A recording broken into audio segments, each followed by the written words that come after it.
Hey guys, welcome back to my YouTube channel. So in today's video, I'm going to be talking about how to screenshot someone's WhatsApp profile picture. So the latest update of WhatsApp, you will no longer be able to screenshot someone's WhatsApp profile picture, but I'm going to be showing you how to do that in this video. So firstly, head over to your WhatsApp application.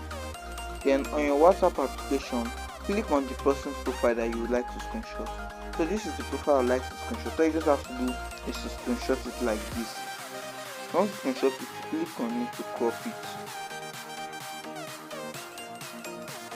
So all you just have to do is to crop the profile picture like this.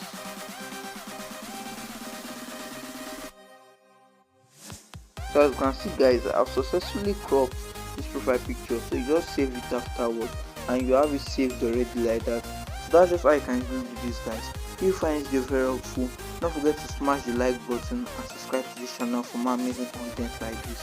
Thanks for watching guys.